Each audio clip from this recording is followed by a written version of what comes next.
Bueno, estamos terminando, así que voy a pedir un fuerte aplauso para quienes organizaron la jornada.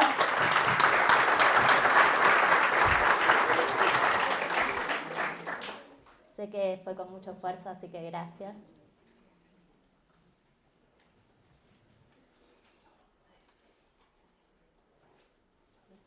Ya empezamos. Bueno, yo vengo de otro lado, vengo desde un laboratorio de investigación básica, soy investigadora de CONICET, pero van a ver que lo que hacen ustedes y lo que hacemos nosotros se puede solapar.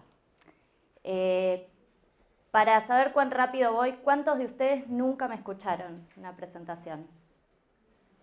Nunca. Varios, perfecto. Bueno, entonces, perdón, ¿hay un puntero? ¿Puntero? Sí. Para saber cuán rápido o lento voy, en qué cosas hago foco, me pueden interrumpir en el medio, me voy a poner un timer para no hacerla muy larga.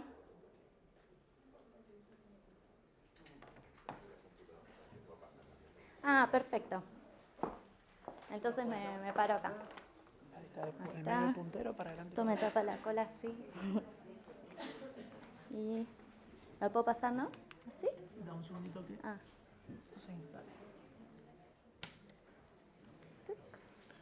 Con el de acá.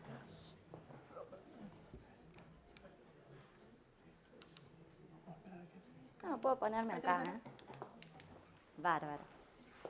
Bueno, entonces le cambio el título a la charla, pero voy a hablar de la fisiología de las plaquetas, pero no desde el lugar que ustedes conocen normalmente, que es la hemostasia, sino desde la regeneración. Es importante que ustedes se formen en este tema, ya van a ver a lo largo de la charla por qué. Espero que esto ayude a esa formación.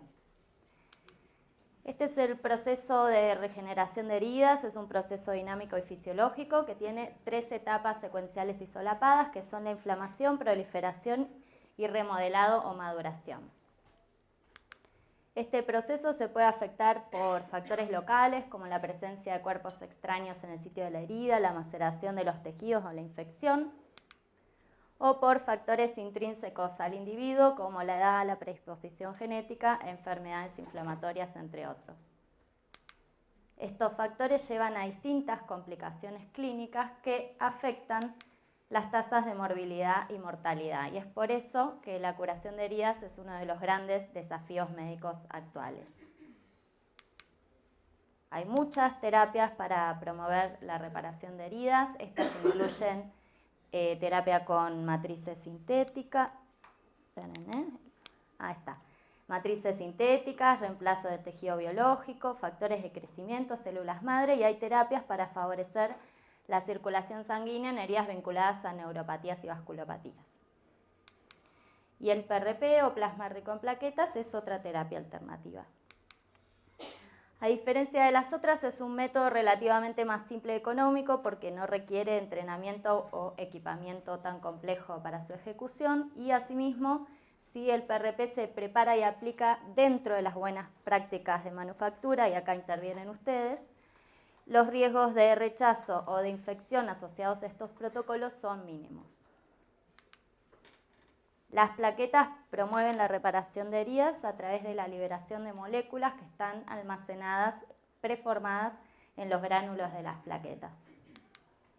Estas moléculas incluyen factores de crecimiento que actúan sobre las células endoteliales, los fibroblastos y las mesenquimales, que son los efectores celulares de la regeneración. Ahora, recientemente, le podemos agregar también los macrófagos, pero en principio nos quedamos con estas 3. También liberan modeladores de la matriz extracelular y sustancias involucradas en la defensa contra microorganismos, incluyendo citoquinas y quimoquinas que actúan sobre el sistema inmune, y sustancias microbicidas que eliminan patógenos de manera directa. Por supuesto, las plaquetas no son las únicas células del cuerpo que liberan factores de crecimiento. Están las endoteliales, los fibroblastos, las mesenquimales y los macrófagos, que sintetizan factores de crecimiento de novo luego de horas a días de recibir un estímulo activador. Y si bien estos factores se pueden obtener ex vivo, estas técnicas son complejas y costosas porque implican la expansión y el aislamiento de cada célula en cultivo.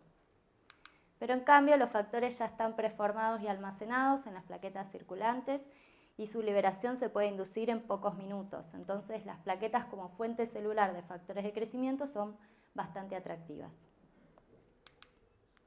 El éxito del PRP en la regeneración de tejidos va a depender del cuál es el tejido que se trata, porque las plaquetas actúan potenciando las capacidades intrínsecas del tejido para regenerar.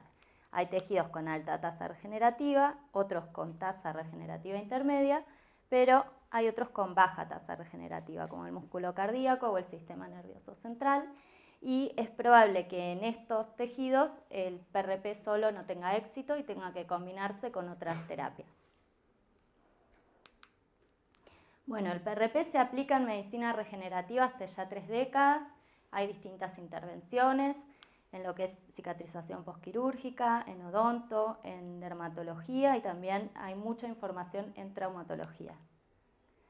Pero, a pesar de esta gran cantidad de aplicaciones, hay muchas controversias acerca de estos protocolos. Voy a detallar cada una de ellas. La primera es la escasez de ensayos clínicos que prueben eficacia y seguridad. Es esto de que venimos hablando en las jornadas, o lo que mencionó Omar, falta la medicina basada en la evidencia. ¿Y por qué? Porque si bien hasta ahora hay muchos trabajos, estudios pilotos sobre todo, que muestran que el PRP mejora varios parámetros clínicos, la potencia de esos trabajos es muy pobre. Hasta el año 2014, las publicaciones derivadas de ensayos clínicos con el diseño aleatorizado y controlado no superaban al 10%. En la actualidad, el 90% de los registros de los ensayos clínicos tiene un diseño, me ahogué, tiene un diseño más riguroso, pero vamos a tener que esperar aproximadamente 10 años para tener el análisis de estos resultados. Hay un difícil acceso a información rigurosa sobre este tema. ¿Qué quiere decir esto? Que el 70% de lo que son trabajos originales que fueron evaluados por referato, que contienen métodos estadísticos y un método científico detrás de esto, que están publicados en inglés y que están indexados en bases de datos de uso masivo, se publicó a partir del año 2013. Quiere decir que a pesar de que es una técnica que se utiliza hace 3 décadas, la mayoría del conocimiento riguroso se publicó hace muy poco. Para mí es fundamental preguntarnos por qué pasó esto, porque eso creo que nos puede dar una visión integral de hacia dónde vamos con estos protocolos. En los 90 empiezan las primeras aplicaciones empíricas de PRP en regeneración. Eran técnicas tradicionales basadas en lo que es la obtención de concentrados plaquetarios con fines transfusionales. ¿Qué quiere decir eso? Que no eran técnicas patentables, entonces no hay laboratorio que financie un ensayo clínico de algo que después, que no es patentable, pues no le puede sacar plata. Y por el otro lado, tampoco eran técnicas innovadoras, por lo tanto los laboratorios de investigación básica no se dedicaban a estudiar este tipo de cosas. En el 2006 ocurrieron dos cosas en el mundo. En primer lugar, se publica el primer paper del grupo de Yamanaka en el 2006. Es un paper en donde ellos lograron desdiferenciar una célula somática madura, una célula indiferenciada, con la capacidad de dar origen a células de distintos tipos de tejidos. Esto fue un boom en la medicina celular, de hecho le dan el Nobel en el 2012. Y en conjunto con esto, el PRP se sumó a este tipo de terapias, a este boom de las terapias celulares. Y en conjunto, el NIH el mismo año saca a este programa de Estado como pone a la investigación translacional como política de Estado. ¿Qué es la investigación translacional? Es un link mucho más cercano entre lo que es la investigación básica de laboratorio y la clínica. Entonces, si juntamos las dos cosas, en ese año el PRP pasó a sumarse a toda esta movida de investigación translacional en terapias celulares, se convirtió en algo aplicable y rentable. Apareció financiamiento desde lo público para hacer trials de temas que sean translacionales. Apareció financiamiento desde la básica para trabajar en temas translacionales al mismo tiempo y qué más traslacional que trabajar en algo que ya se aplica en los pacientes.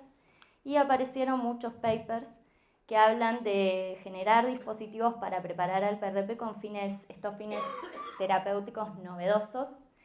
Son papers de empresas, básicamente, que qué mejor manera de vendernos eso que publicarlo en PubMed para que lo leamos. Así que creo que todo esto contribuyó a que se genere tanto conocimiento en tan poco tiempo.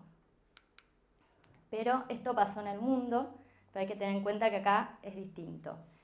En Estados Unidos y en Europa, los trabajos de investigación de mayor impacto en el área de salud se originan en hospitales. En Argentina se originan mayoritariamente en institutos que están desvinculados de médicos y de pacientes. Eso habla de que nosotros realmente estamos años luz de poder hacer investigación translacional. En el caso del PRP particularmente, nosotros en nuestra experiencia nos encontramos con varias trabas que son muy puntuales, que también hacen a otro tipo de trabas en distintos temas de investigación. El paso de la preclínica a la clínica lo vemos obstaculizado primero porque muchas veces el equipo técnico no está involucrado, considerado desde el principio en el diseño del ensayo. Yo me he reunido muchas veces con médicos, jefes de laboratorio, el grupo no vienen con los técnicos. En la realidad el ensayo clínico se hace entre todos. Y la verdad que si cada uno de los involucrados no participa en todo momento, eso nunca va a funcionar. No tenemos tantos centros habilitados para hacer ensayos clínicos. Esto no solo implica habilitaciones a nivel legal, implica que la gente esté formada para eso. Tiene que haber comités de docencia e investigación, tiene que haber equipos multidisciplinarios de médicos que incluyan investigadores, técnicos, estadísticos. Los médicos tienen que estar formados en hacer investigación.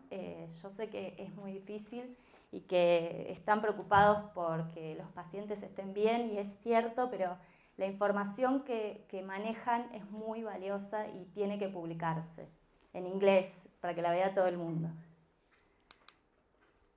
Hay un desacople entre los investigadores de clínica y de básica. Hablamos distintos idiomas. Yo trabajo en la Academia de Medicina, nunca veo un médico, es muy rara vez. Por eso para mí es importante venir a este tipo de jornadas. Por el otro lado, los investigadores de básica, los criterios que tenemos de evaluación desde CONICET nos desmotivan mucho para acercarnos a hablar con los médicos y acercarnos a la clínica, porque nos evalúan por el factor de impacto en las revistas en las que publicamos. La verdad que para nosotros es mucho más fácil trabajar en algo que sea de básica y publicarlo en una buena revista que trabajar en un ensayo clínico con todo lo que eso implica, los costos, lo poco predictivos que son. Entonces, la verdad que decidimos no trabajar en clínica y es un error. Y hay una escasez de investigaciones de PRP versus otras terapias regenerativas. Uno entra al buscador de CONICET, pueden ver, pone plasma rico en plaquetas en inglés, porque lo buscamos en inglés todo. Aparecen, esto es del año pasado, ahora hay 35 resultados, ahora son 30, pero es muy poco amistoso este buscador y el análisis se hace a mano, no lo iba a repetir, esto es algo similar ahora. Aparecen 30 resultados, esto está invertido, el 30% lo sacamos porque habla de plaquetas en el contexto de computación. Bueno, entonces nos queda un 70% que habla de la fisiología de las plaquetas. Estos trabajos involucran a 3 laboratorios que se dedican al estudio de la fisiología plaquetaria, que son expertos de eso, los 3 en Buenos Aires, uno es el nuestro, otro está también en la Academia de Medicina, que es de básica y de clínica, y hay otro de clínica que está en el NANARI. Cuando uno busca los trabajos que hablan de PRP, no en hemostasia, sino en regeneración y angiogénesis, encuentra 8 trabajos, nada más. Uno de la Ingeniería en Materiales de Mar del Plata, otro de Facultad de Odontología, y 6 son de nuestro laboratorio. Fíjense si uno pone la palabra mesenquimal, 199 resultados. 5% en el contexto de embriología, 31% en el contexto de tumores, pero la mayoría en regeneración. Hay más de 10 institutos en Argentina trabajando en este tema, con más de 50 investigadores y becarios. ¿Por qué? ¿Por qué esta diferencia tan grande entre el PRP con otras terapias regenerativas en nuestro país? En el mundo también. Bueno, las otras terapias tienen el potencial de regenerar tejidos con baja tasa regenerativa, el PRP no, es una realidad y es una desventaja. Pero eso no implica que no haya un montón de otros tejidos que regenerar. Por otro lado, son terapias emergentes, innovadoras, patentables, lo que los hace mucho más atractivas de ser investigadas. Yo realmente no sé de qué manera esto después se puede implementar en nuestro país con lo difícil que es en el tratamiento de los pacientes. En cambio, el PRP desde los servicios de hemoterapia, la verdad que es algo que se puede aplicar en cualquier lugar. Simplemente hay que hacer los ensayos. Bueno, la tercera controversia es la ausencia en las técnicas de preparación del PRP.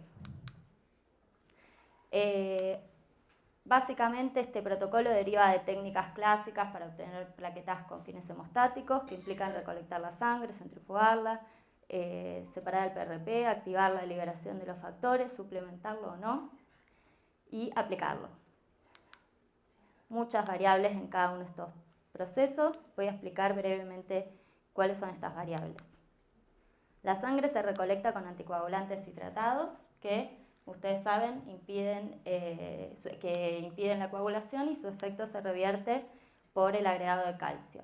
Las variables para obtener plaquetas tan concentradas muchas veces implican varios ciclos de centrifugación, velocidades altas, temperaturas bajas, y eso puede activar a las plaquetas en el medio, o sea que uno termina con un concentrado en número de plaquetas grandes, pero son plaquetas degranuladas.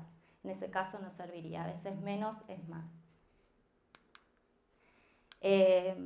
Ustedes saben las fracciones de la sangre luego de la centrifugación.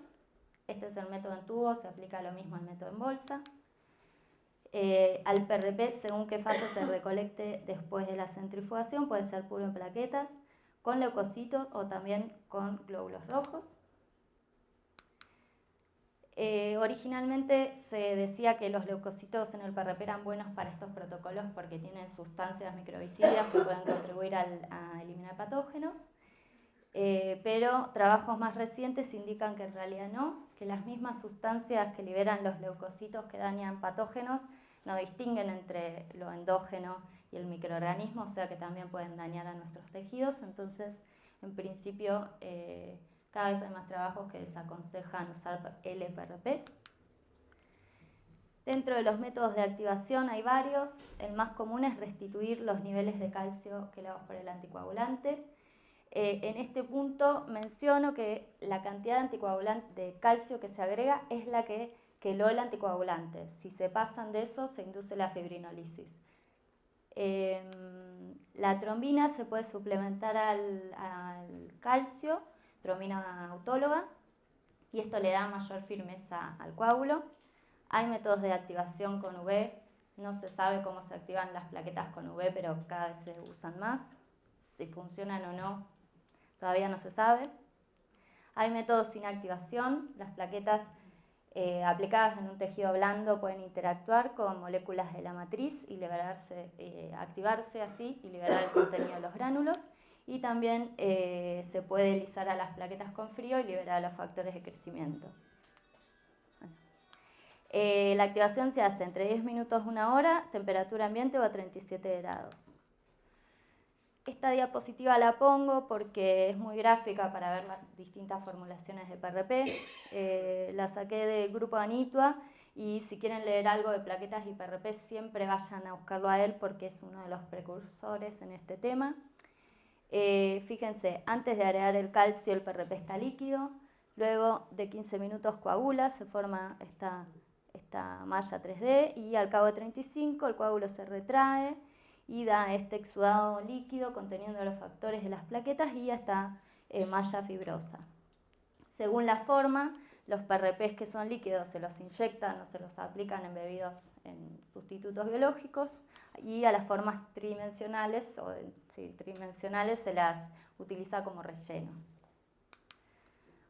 Otra forma de preparar el PRP distinta al resto es esta, que es obtener a la sangre sin anticoagulante y centrifugarla rápido. Entonces la coagulación ocurre en la centrífuga y se forma esta malla fibrosa que se usa mucho en odontología.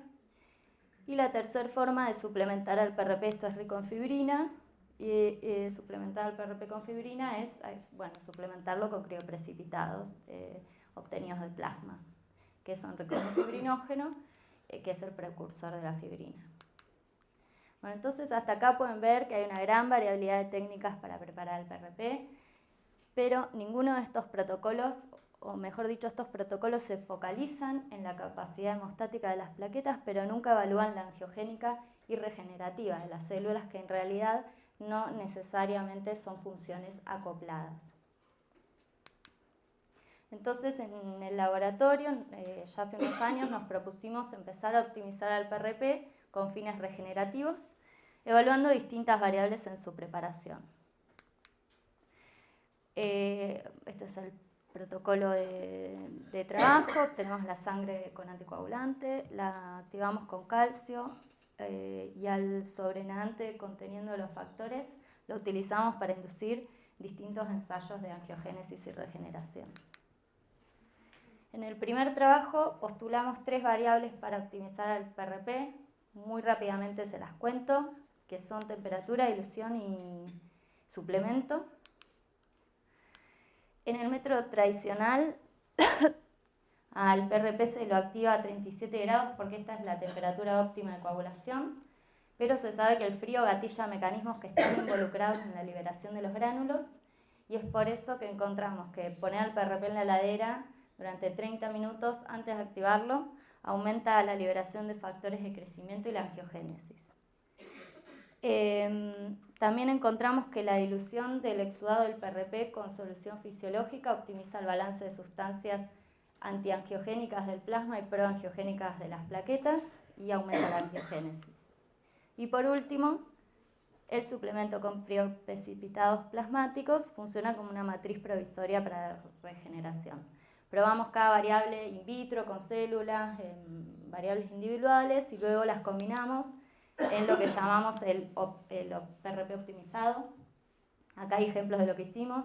Estos son los ensayos de angiogénesis in vitro. Como resumen de esta primer parte del trabajo, lo que encontramos, lo publicamos el año pasado, con un método factible, económico, que requiere 4 veces menos de sangre, que aumenta de 2 a 3 veces la capacidad regenerativa y angiogénica del PRP. Perdón que les doy la espalda, me estoy dando cuenta.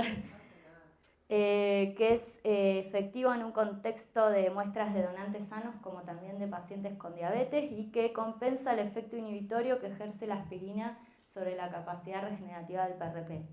Nos costó mucho publicar este paper, esta es una buena revista, los evaluadores no nos querían, el editor sí, nos pedían mecanismos moleculares que implicaban matar a muchos animales en algo que para mí no tenía sentido.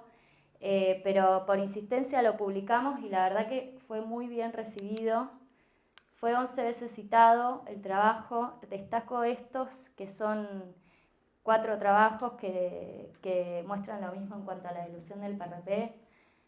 Otro lo mismo en preincubación a 4 grados y esto nos citan dentro de lo que son las guías y recomendaciones del ISTH.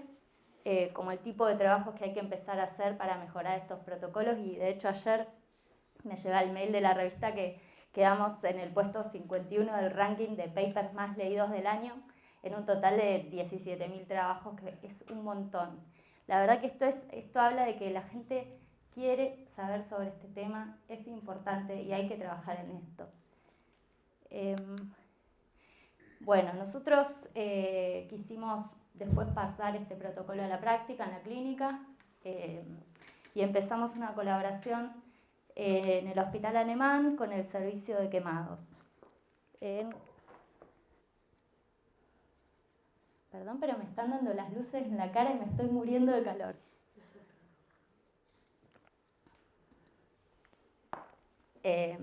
Y esto se hizo en colaboración con el servicio de hemoterapia. Definimos 2 tipos de objetivos, los de corto plazo y los de largo plazo. Los de corto plazo eran encontrar el sustituto biológico óptimo y la formulación del PRP para aplicar en estos pacientes. Y a mediano largo plazo queríamos probar el protocolo optimizado. Como formulaciones definimos dos: utilizar al exudado líquido embebido en sustitutos biológicos para áreas más grandes y al gel, que lo aplicamos directamente en la herida para áreas más chicas. Acá hay un ejemplo donde se aplicó embebido en sustitutos biológicos. Un paciente con las dos manos quemadas, se aplicó el PRP con dos sustitutos biológicos distintos y lo que se encontró, no vimos diferencias entre los sustitutos, pero sí se encontró que comparado con el promedio histórico de epitelización del servicio, que era de 14 a 21 días, el paciente epitelizó al día 8. Se evitó injerto y el paciente se dio de alta.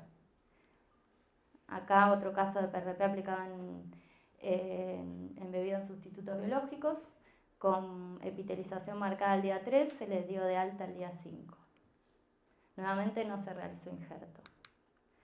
Ellos llegaron a tratar 10 pacientes con quemaduras intermedias en un promedio de epitelización con PRP de 7 días, que es marcadamente menor al PRP, y no se observaron complicaciones agregadas. Lamentablemente no pudimos continuar con el paso a la utilización del PRP por dos motivos. Uno, las heridas que necesitábamos que tengan los pacientes para hacer este ensayo no eran las que tenían esto, lamentablemente no eran las que nos servían a nosotros, y no íbamos a ir a quemar gente para que nos sirvan, no son ratones, entonces se complicó.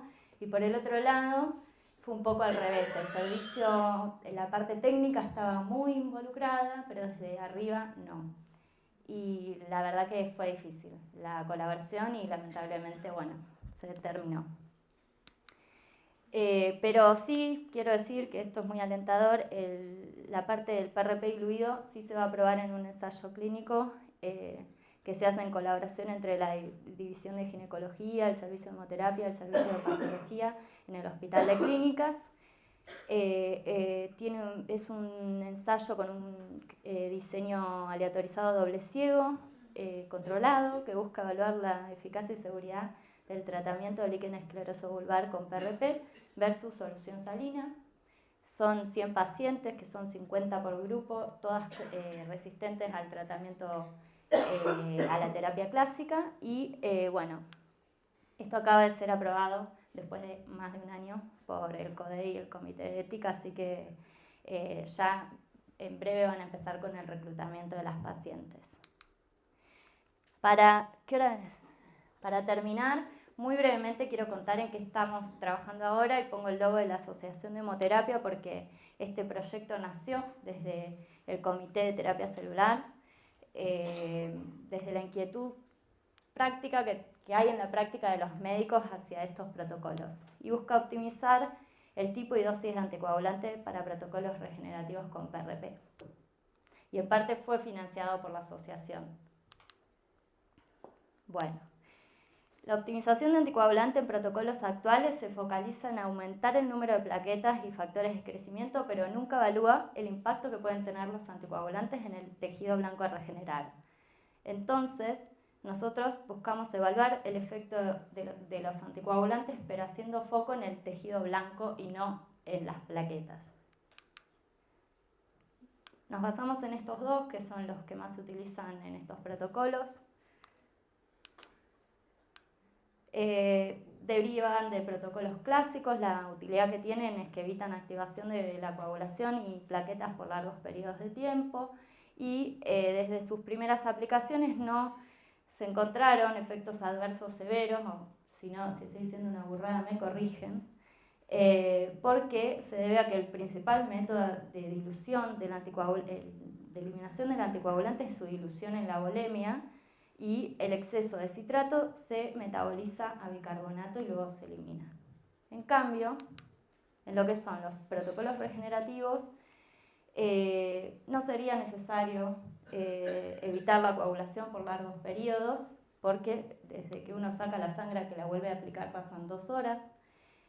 No se conoce el método de eliminación que puede tener el anticoagulante aplicado de manera local, como ocurre en estos protocolos, pero hay reportes recientes que hay efectos adversos. Se encontraron efectos adversos luego de la inyección de PRP en tratamiento de tendinopatías, rejuvenecimiento dérmico y remoción de quistes. Estos efectos son una inflamación exuberante. Hay un subregistro de efectos adversos, pero los que aparecen en estos trabajos tienen en común que usan estos métodos de activación, en donde ninguno restituyen el calcio que se quela por los anticoagulantes. Y el calcio es un segundo mensajero esencial en las células, entonces nos preguntamos si es que el efecto quelante del calcio es el que está induciendo daño de manera local. Obtuvimos sangre de las mismas personas con distintos anticoagulantes, citrato de ACD, centrifugamos, obtuvimos al PRP, lo activamos o no con calcio, descartamos al coágulo y al sobrenadante lo utilizamos para inducir respuestas angiogénicas. Acá está la proliferación, son las fotos de los wells después de 24 horas de incubación, son células que incubamos con PRP. En esta columna PRP con citrato, en esta con ACD, arriba sin calcio, abajo con calcio. Pueden ver sin calcio una alteración de la morfología celular con células agrupadas, con una disminución de la adhesión y muerte. Esto se restituyó al agregar calcio y las vemos a las células como células aisladas y adheridas a la superficie. Esto indica que el efecto quelante del calcio ejercido por los anticoagulantes genera una alteración marcada pero reversible en la morfología celular. Proliferación única, es decir, un aumento de células comparado con el número que inicialmente sembramos, únicamente lo encontramos cuando el PRP se obtuvo con citrato más calcio. Algo similar vimos para la migración. Nuevamente alteración de la morfología sin calcio, restitución de la misma con calcio y únicamente migración cuando el PRP tenía citrato y calcio. Pasamos al modelo in vivo, obtuvimos sangre de los ratones con citrato o ACD, le agregamos uno calcio y se lo aplicamos en las heridas de otros ratones que no tenían nada. Bueno, acá pueden ver la cinética de cerrado con el citrato, al día 0, al día 3 y al día 6 de haber hecho las heridas. Sin calcio, un proceso fisiológico normal de cerrado que se aceleró cuando el PRP tenía calcio. Sin embargo, nunca vimos cerrado las lesiones con ACD, es más, vimos un aumento al día 3 del tamaño de la lesión cuando no había calcio, indicando que hay un daño en el tejido de manera aguda en ese tratamiento. La histología mostró al día 6 que arriba con citrato pueden ver sin calcio un tejido de granulación normal, fisiológico, donde no hay regeneración, y observamos la regeneración desde la periferia en presencia de calcio. Sin embargo, con ACD nunca encontramos regeneración y en el caso de la ausencia de calcio ni siquiera encontramos formación de esta cicatriz. Y otra cosa que nos llamó la atención, además de que en ACD se ve un retraso de la angiogénesis y la regeneración, también encontramos esto, que son infiltrados inflamatorios en todos los tratamientos que tenían PRP y ACD en el punto de inyección de los tratamientos, en la periferia de las heridas. Bueno, entonces hasta acá dijimos, bueno, el ACD tiene algo que el citrato de sodio no tiene, que le está generando un daño, un proceso inflamatorio y le está inhibiendo la regeneración. ¿Qué tiene el ACD? Ustedes saben mejor que yo, ácido cítrico, citrato de sodio, dextrosa. Descartamos evaluar el efecto del ácido cítrico porque también actúa como quelante de calcio y a nivel del pH en lo que es el PRP no encontramos grandes diferencias, entonces en principio descartamos que fuera el citrato. Nos concentramos en la dextrosa, que se usa para preservar y conservar soluciones. A ver si... Yo no puedo creer que se pasó todo este elefante por adelante todo el tiempo. ¿Qué es la dextrosa? ¿Cuál es el sinónimo de dextrosa? Glucosa. Azúcar. ¿Qué es la glucosa? ¿En qué enfermedad que tiene enfermedades crónicas? La diabetes. Bueno, era como... Tendríamos que haber empezado estudiando desde el principio que el ACD tiene glucosa y en lo que es la proporción en el que llega al PRP se considera una concentración alta en lo que tiene que ver con los estudios de diabetes. Es como obvio, ¿no? Que en el diario el lunes es una locura. Es antiangiogénico, tendría que haber empezado con esto en el 2015, digo, es antiangiogénico, es antirregenerativo, es proinflamatorio, es obvio que es la glucosa. Entonces, bueno, hicimos el estudio in vitro, lo que hicimos fue obtener citrato, sangre con citrato, PRP, activamos con calcio y le pusimos o no glucosa, simulando la concentración del ACD. Bueno, repetimos los experimentos, obviamente la proliferación cuando le pusimos al citrato glucosa se inhibió, simulando el efecto del ACD, lo mismo para la migración. Ahora el lunes largo los ensayos y vivo en los ratones, en donde esperamos ver si este proceso inflamatorio también ocurre en los ratones, que en vivo no lo podemos ver, obviamente, porque no hay células del sistema inmune. Entonces, bueno, la glucosa contenida en ACD le confiere propiedades antiangiogénicas al PRP. Y lo último, con esto termino, lo que queremos proponer es un método más fisiológico de anticoagulantes para estos fines regenerativos, que es básicamente diluir el anticoagulante a la mitad. En esta concentración se sigue impidiendo la coagulación por un periodo de tiempo, se evita la activación plaquetaria y el efecto en el tejido blanco es menor. Entonces repetimos todo con la mitad de anticoagulante y encontramos que sin importar qué respuesta uno mida, siempre aumenta cuando el anticoagulante es la mitad. Para terminar, entonces, encontramos que los anticoagulantes citratados generan un efecto adverso asociado a la capacidad quelante de calcio y que su efecto se revierte al restituir el calcio, que la glucosa contenida en el ACD ejerce un efecto antiangiogénico, antirregenerador y proinflamatorio, que más estudios se necesitan para evaluar si el ACD puede o no ser reemplazado por citrato con los fines regenerativos. Yo en principio levanté el teléfono y les dije a los de clínicas, los tubos con ACD no, usemos el citrato. Tenemos que encontrar con más registros que muestren ensayos, efectos adversos en los pacientes que fueron tratados con el PRP. Es muy difícil sino saber qué pasa en los humanos. Y la disminución de la dosis de anticoagulante optimizada con fines transfusionales se podría reducir para fines regenerativos. Estos somos nosotros, nuestro laboratorio, nuestros colaboradores, quienes financian nuestros subsidios y gracias por su atención.